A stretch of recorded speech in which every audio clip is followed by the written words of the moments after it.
centrale de l'OCPV, mesdames et messieurs, en vos rangs, grade et capacité, tout protocole respecté. La ville de Yamoussoukro vous ouvre grandement ses portes, vous dit à quoi va, et vous souhaite de très bons travaux et de belles conclusions pour cet atelier qui est important pour l'OCPV. Je voudrais donc, au nom de Monsieur le ministre Souleymane Diarra, ministre chargé du Commerce, au nom de tout le personnel de l'OCPV ainsi qu'en mon nom propre, vous dire merci d'avoir effectué le déplacement. Mesdames et messieurs, l'atelier de ce jour se situe dans le cadre de la mise en œuvre de la composante 2, appui au développement du secteur privé du projet d'infrastructure pour le développement urbain et la compétitivité des agglomérations secondaires, le PIDUCAS. Projet cofinancé par l'État de Côte d'Ivoire et la Banque mondiale.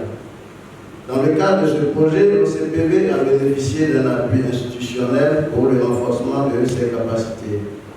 À travers cet appui, l'OCPV a bénéficié de matériel informatique et de matériel roulant. En effet, depuis quelques années, il est apparu nécessaire, au regard des nombreux défis auxquels le commerce des produits immobiliers est confronté, de reformer l'Office pour lui donner un nouveau statut lui permettant de remplir pleinement sa mission, à savoir celle de créer les conditions idoines pour une meilleure commercialisation des produits immobiliers en Côte d'Ivoire. Ce qui suppose que désormais les productions vivrières devront être bien collectées, regroupées, stockées et conservées, mais en plus elles devront être transportées dans des conditions adéquates vers les différents marchés et vendus à des prix accessibles aux populations les plus démunies. En outre, faudra-t-il que les différents opérateurs intervenant dans les circuits de commercialisation soient clairement identifiés, organisés, informés et accompagnés dans la conduite de leurs activités et surtout qu'ils vivent décemment de cette activité. Enfin, que des infrastructures modernes de mise en marché soient construites et bien gérées et surtout que le cadre institutionnel et réglementaire du secteur soit renforcé. C'est la prise en compte de tous les paramètres cités qui permettra à l'OCPV de remplir pleinement sa mission. Chers participants, pour ce qui concerne notre atelier de ce jour, nous avons la lourde tâche de vérifier que le diagnostic du secteur immobilier effectué dans le cadre de cette étude est complet et faire ressortir les défis et enjeux majeurs de la commercialisation des produits immobiliers.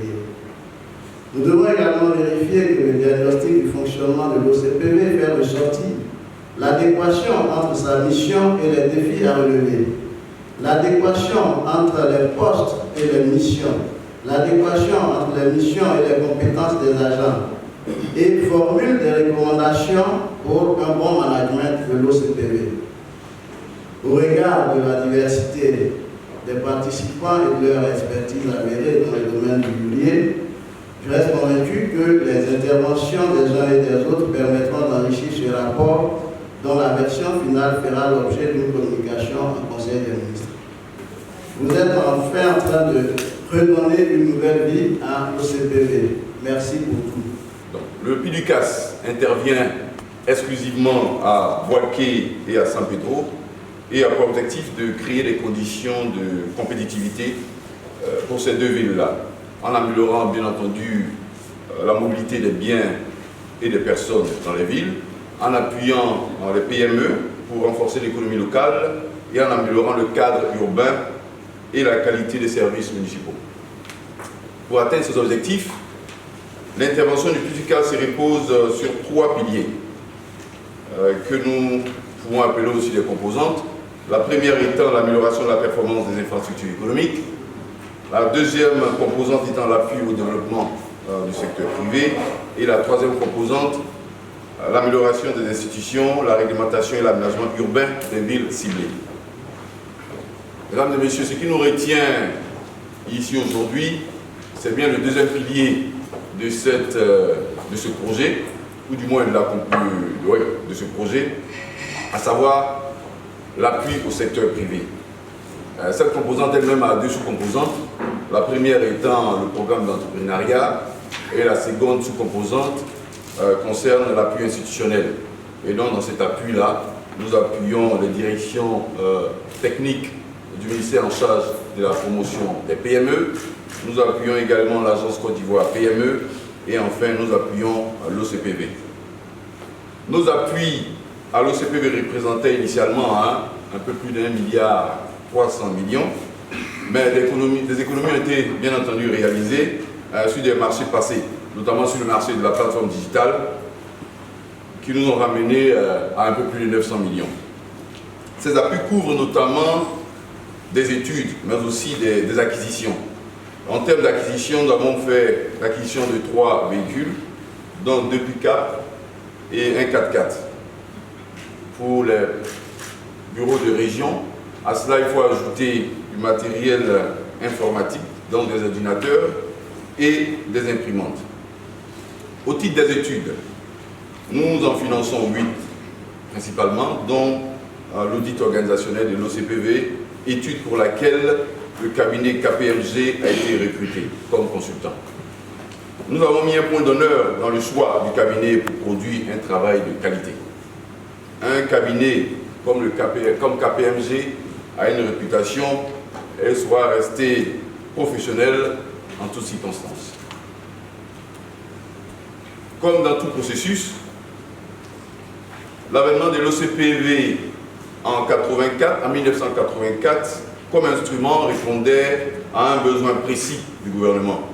Il a par la suite subi des modifications successives en janvier 1992 et en octobre 2012. À chaque fois, le gouvernement avait jugé nécessaire de faire ces ajustements. Aujourd'hui, ces défis sont devenus encore plus importants. Le contexte socio-économique a changé et avec les ambitions du gouvernement d'assurer une sécurité alimentaire viable de long terme, tout en renforçant la compétitivité des chaînes, des membres, des acteurs de la chaîne des valeurs de la filière vivrière. Un tel constat nécessite bien entendu que l'OCPV, comme instrument de développement, puisse être capable de répondre à ces attentes et donc son rôle et sa mission dans cet écosystème.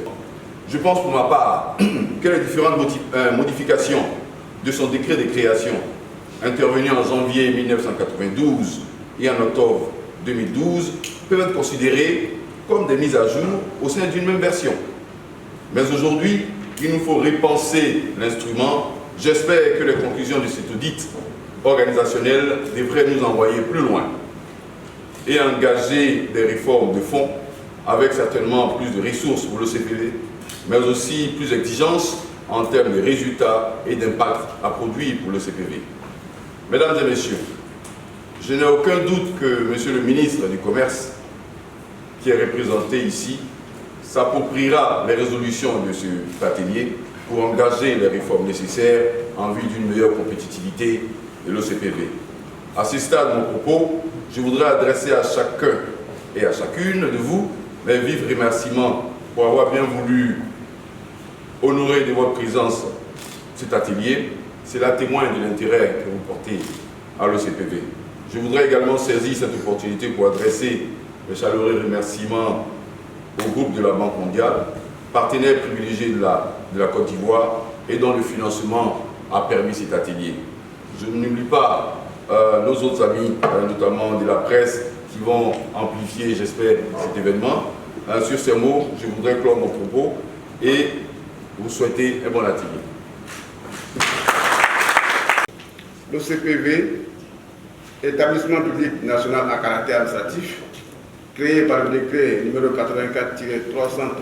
du 27 juillet 1984, conformément à la décision du gouvernement de réorganiser le secteur du vivrier par le retrait de l'État du système de production et la distribution pour se consacrer à l'encadrement des acteurs et des marchés.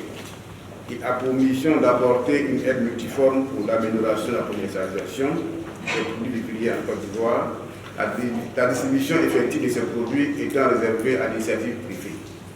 Pour accomplir sa mission, l'Office a développé ses activités autour des principaux axes d'intervention suivants.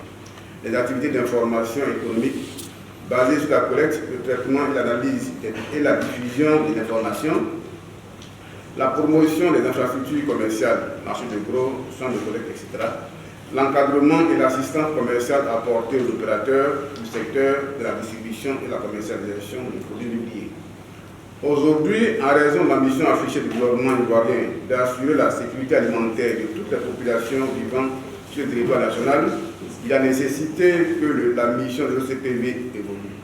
Et pour cause, dans le cadre de la mise en œuvre du projet d'infrastructure pour le développement urbain et la compétitivité de la population secondaire initié en 2017, avec le financement de la Banque mondiale, il est prévu un appui aux coopératives du secteur des produits vivriers, ainsi qu'un appui institutionnel à la structure nationale chargée de l'encadrement des acteurs de la chaîne de commercialisation et des produits fabriqués.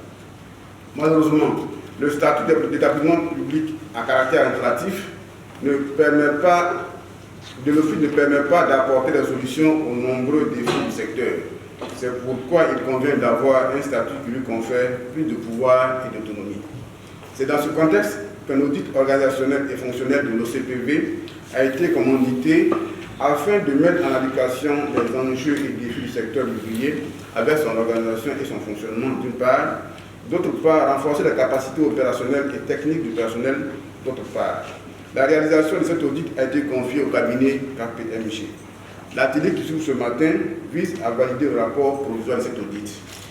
Il s'agira au cours des travaux de passer en revue les résultats de l'audit, mais surtout de faire des recommandations pertinentes qui permettront à l'organe décisionnel de mieux orienter la politique générale de l'Office et qui lui permettent également de s'adapter aux contingences du moment.